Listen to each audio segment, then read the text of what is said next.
Tragédia, corpo do torcedor do São Paulo, que morreu após cair no estádio do Morumbi, está sendo velado em Pindamonhangaba.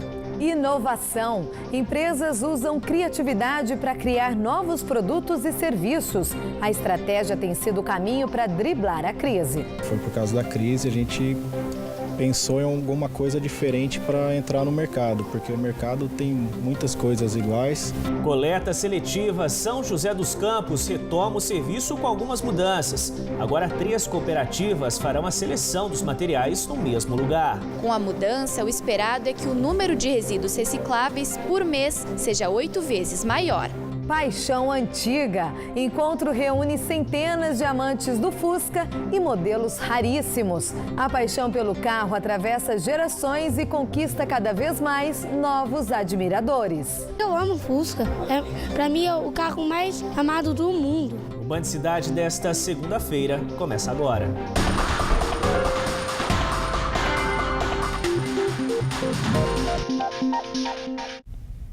Boa noite para você.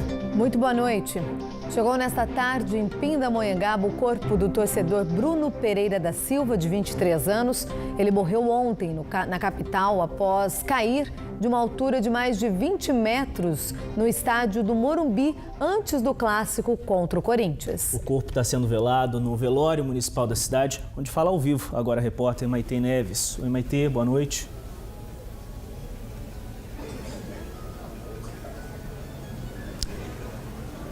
Boa noite, Baldin. Boa noite, Gianda. Boa noite a todos. Infelizmente, uma notícia muito triste. Familiares e amigos estão aqui no velório prestando as últimas homenagens ao jovem, que faleceu. Bruno Pereira, de 23 anos, ele morreu quando tentava pular de um setor a outro da arquibancada no estádio do Morumbi. Ele desequilibrou e caiu aí de uma altura de mais de 20 metros, o equivalente a um prédio de 8 andares. Ele teve ferimentos na cabeça e uma fratura exposta em uma das pernas. Chegou a ser socorrido, mas já chegou no hospital sem vida, infelizmente. Bruno era São Paulino e estava pela primeira vez no Morumbi. O São Paulo Futebol Clube prestou uma nota, lamentando o ocorrido. E aí eles disseram que prestaram, sim, solidariedade à família e aos amigos também. Bruno deixa 2 filhos pequenos, um menino de apenas 3 anos e uma bebê de 10 meses. O enterro vai acontecer aqui em Pindamonhangaba, no cemitério municipal, amanhã, a partir das 9 horas da manhã, de volta ao estúdio. Obrigada, Maitê. A polícia prendeu ontem o líder de uma quadrilha acusada de praticar diversos crimes em Taubaté, Tremembé e Campos do Jordão. Durante os assaltos, ele usava um guarda-chuva para esconder as armas. Os criminosos ficaram conhecidos como Quadrilha do Pinguim, uma referência ao vilão das histórias do filme Batman. Essas imagens do circuito interno de uma padaria mostram como os bandidos agiam. Ele tira a arma de dentro do guarda-chuva. Na lista de crimes, roubos a residências, também estabelecimentos comerciais e carros. Na semana passada, outros 2 integrantes do grupo também foram presos. Olha, já em São José dos Campos, a polícia continua a procura por 3 criminosos apontados como responsáveis por uma série de assaltos a estabelecimentos comerciais. Esse vídeo aí, divulgado hoje pela DIG, mostra o trio em ação num posto de combustíveis. Eles chegam juntos, rendem os frentistas e acessam o caixa do local. O número de homicídios na região continua preocupando. O Vale do Paraíba lidera as ocorrências desse tipo de crime no interior paulista. Em Taubaté, a situação é ainda pior. Os homicídios cresceram, segundo a Secretaria de Segurança Pública do Estado. Entre fevereiro deste ano e o mesmo mês do ano passado, as mortes quase dobraram. Foram 8 no mês passado e 5 em fevereiro de 2016. A gente ouviu as autoridades policiais da região sobre esse assunto.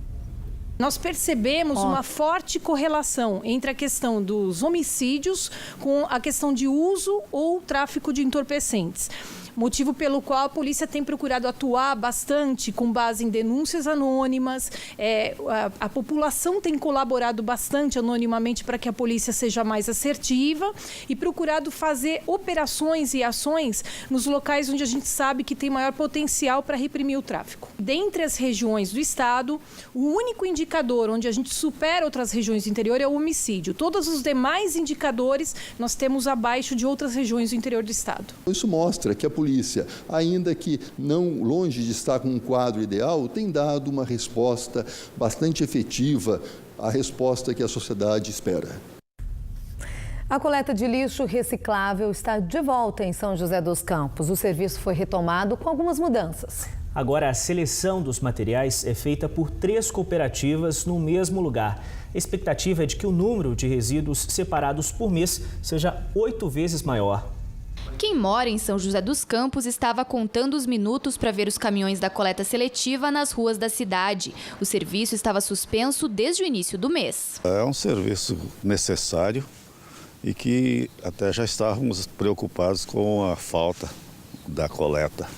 Felizmente voltou. Eu espero que seja agora um trabalho bem rotineiro, porque a gente acostuma, né? A gente separa o lixo, limpa direitinho, coloca na calçada e depois acabava, né? Até agora há pouco tempo, indo para o lixo orgânico. Antes, a empresa Cavo era responsável pelo serviço, porém teve o contrato rompido pela prefeitura. Desde então, a Sustentare foi contratada para recolher apenas o lixo comum domiciliar. E nesta segunda-feira, a Urbã assumiu a coleta do lixo reciclável.